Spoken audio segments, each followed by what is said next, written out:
بسم اللہ الرحمن الرحیم۔ ناظرین السلام علیکم، آپ دیکھ رہے ہیں پی این ایف پاکستان۔ ناظرین، پاکستان بنیادی طور پر ایک زرعی ملک ہے اور یہی وجہ ہے کہ پاکستان کے اندر جتنے بھی کرائسز آتے ہیں یا ساری دنیا میں فائنانشیل کرائسز آتے ہیں تو پاکستان میں غربت، مہنگائی اور سارے کرائسز کے باوجود پاکستان سروائیو کر جاتا ہے۔ اس کی بنیادی وجہ یہی ہے کہ ہمارے پاس ہماری خوراک، ہمارے کپڑے، ہمارے جوتے اور چونکہ دیہی کلچر ہے تو وہاں پر 70 سے 80% لوگوں کے گھر بھی اپنے ہیں۔ تو یہ چند بنیادی جو چیزیں ہیں ہمارے پاس، ان کی وجہ سے ہم سروائیو کر جاتے ہیں۔ اب پاکستان کے اندر جو زراعت ہو رہی ہے اس کی جو پیداوار ہے یا پیداواری صلاحیت ہے وہ دنیا کے مقابلے میں بہت کم ہے، اور اس پیداواری صلاحیت کو بڑھانے کے لیے عرصہ دراز سے کوششیں ہوتی رہتی ہیں۔ بدقسمتی سے ہمارے جو معیشت دان ہیں وہ بنیادی طور پر انڈسٹری اور انڈسٹریل ریولوشن پہ بلیو کرتے ہیں اور وہ زراعت کی طرف اتنی توجہ نہیں دے پاتے، لیکن کہیں نہ کہیں یہ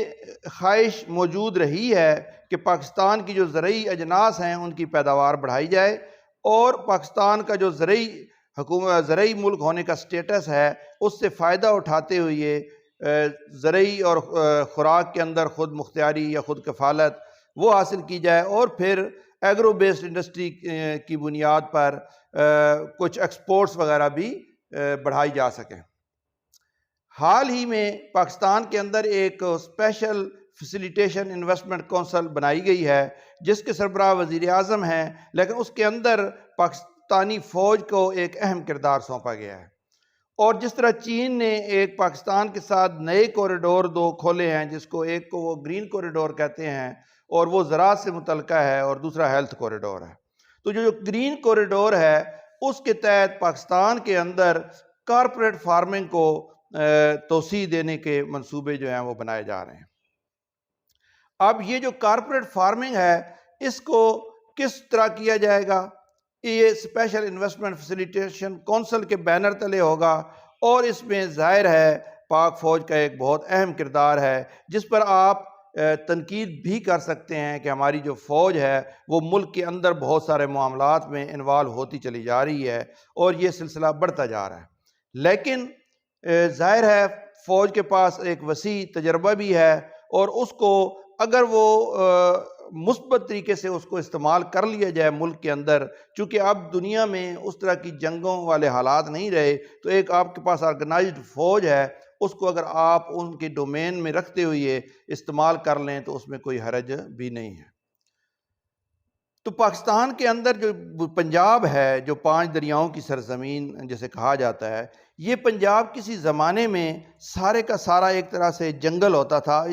اور اس میں جو ایریاز تھے دریاؤں کے درمیان انہیں باریں کہا جاتا تھا۔ دریاؤں کے آس پاس تھوڑی بہت کاشتکاری ہوتی تھی، لیکن باقی جتنے بھی علاقے ہیں وہاں پر صرف جانور وغیرہ پالے جاتے تھے، اور وسیع ترین جنگلات اور گھاس کے میدان موجود تھے۔ جیسے آپ نے سنا ہوگا نیلی بار اور راوی بار، اس طرح کی باریں تھیں، اور وہاں کے مخصوص جو جانور اور بھینسیں وغیرہ مشہور بھی تھیں۔ بعد میں یہ کوئی 1860-70 کی دہائی میں انگریزوں نے یہاں پر نہری نظام جو ہے وہ وضع کیا، اور دریاؤں کو آپس میں لنک اپ کر کے، اور جتنا بھی دریاؤں کے درمیان علاقہ تھا اس کے اندر دنیا کا ایک بہت بڑا نہری نظام قائم کر دیا، اور جو دنیا کا سب سے بڑا نہری نظام ہے۔ لیکن وقت گزرنے کے ساتھ ساتھ اس نہری نظام کی جو صلاحیت ہے، پیداواری صلاحیت ہے، وہ بڑھائی نہ جا سکی، اور اس میں پانی کا بہت زیادہ ضیاع ہو رہا ہے، چونکہ فلڈنگ کے ذریعے پانی استعمال کیا جاتا ہے تو پانی بہت زیادہ ضائع ہوتا ہے، اور جتنا پانی ضائع ہوتا ہے اس کے مقابلے میں اتنی پیداوار نہیں حاصل کی جاتی۔ تو اب اس کے اندر اس پانی کی جو مینجمنٹ ہے اس کو بہتر کرنے کے منصوبے ہیں، اور اس میں جو سپرنکلر ہیں یا ڈرپ اریگیشن اور اس طرح کی چیزیں استعمال کر کے پانی کو تاکہ کم سے کم استعمال ہو اور اس میں پیداوار زیادہ سے زیادہ بڑھائی جا سکے۔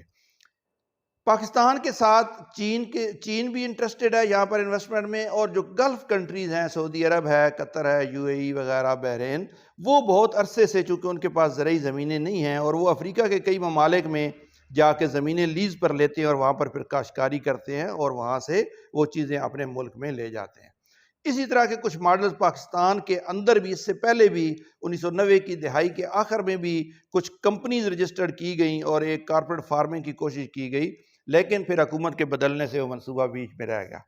2008 میں جب پیپل پارٹی کی حکومت آئی تو انہوں نے دوبارہ سے خلیج کے جو خلیجی ممالک نے 2009 میں یہاں پر انویسٹمنٹ کرنے کی کوشش کی اور زمینیں لینے کی، لیکن وہ بھی کچھ چیزیں متنازع ہو گئیں اور وہ آگے سلسلہ نہ بڑھ سکا۔ اب پاکستان کے اندر جو ہے لاکھوں ایکڑ ایسی زمین ہے جو بنجر ہے یا جہاں پر پوری پیداوار حاصل نہیں کی جا رہی، اور اس میں سب سے زیادہ جو ہے وہ بلوچستان ہے۔ بلوچستان میں تقریباً 5 سے 6 ملین ایکڑ زمین جو ہے وہ بالکل بنجر اور فارغ پڑی ہے، اور وہ زمین کوئٹہ، کلات، مکران اور نصیر آباد جیسے اضلاع کے اندر سب سے زیادہ پائی جاتی ہے۔ اسی طرح پنجاب کے اندر جو ہمارے ڈی جی خان اور متعلقہ اضلاع ہیں، خانیوال وغیرہ، وہاں پر زمین موجود ہے۔ حیدرآباد، سندھ، میرپور خاص اور لاڑکانہ جو سندھ کے علاقے کے اضلاع ہیں، وہاں پر بھی وافر زمین موجود ہے، یا کے پی کے اندر بھی ہزارہ، ڈی آئی خان اور کوہاٹ کے علاقے میں کچھ زمینیں ایسی ہیں جن کو بہتر کیا جا سکتا ہے۔ جو اقتصادی سروے تھا 2023 کا، اس میں یہ بتایا گیا کہ پاکستان کے اندر جو ہے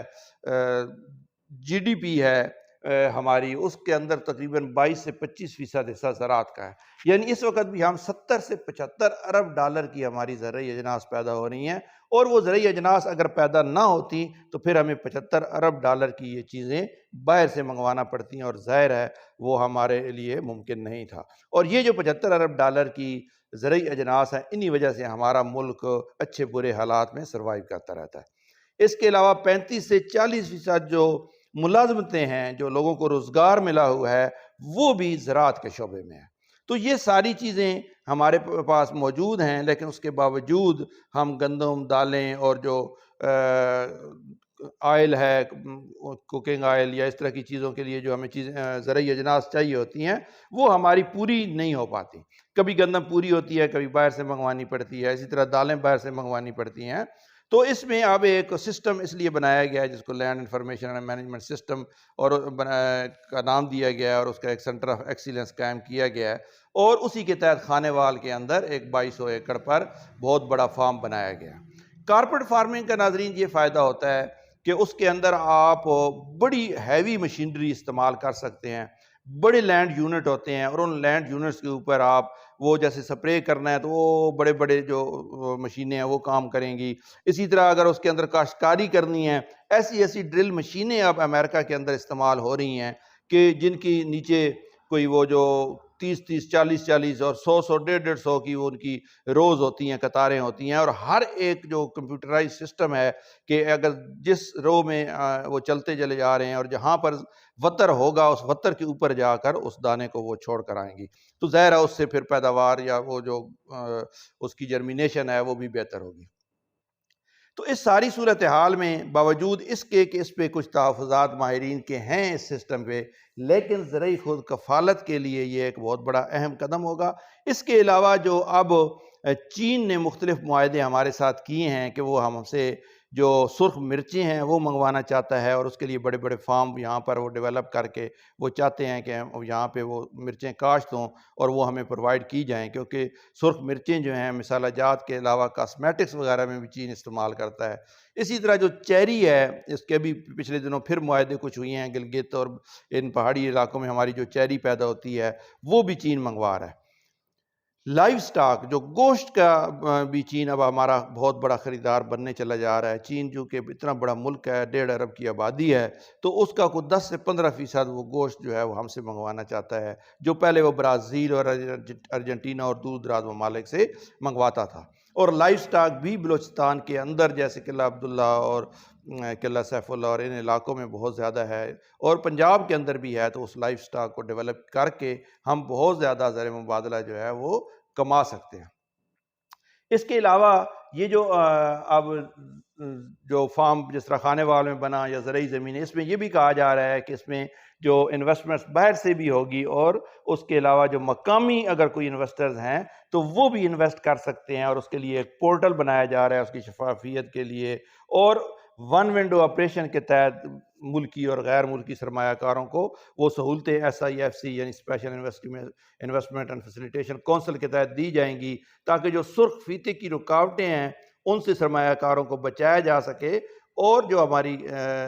بنجر زمینیں انہیں قابل کاشت بنا کر نہ صرف خود کفالت حاصل کی جا سکے بلکہ ایگرو بیسڈ انڈسٹری کو فروغ دیا جا سکے۔ اور ناظرین، جو ہمارے اسپیشل اکنامک زون بن رہے ہیں ان میں خاص طور پر جو اسپیشل اکنامک زون ہے بلوچستان میں، بوستان کے مقام پر پشین کے پاس، اور دوسرا جو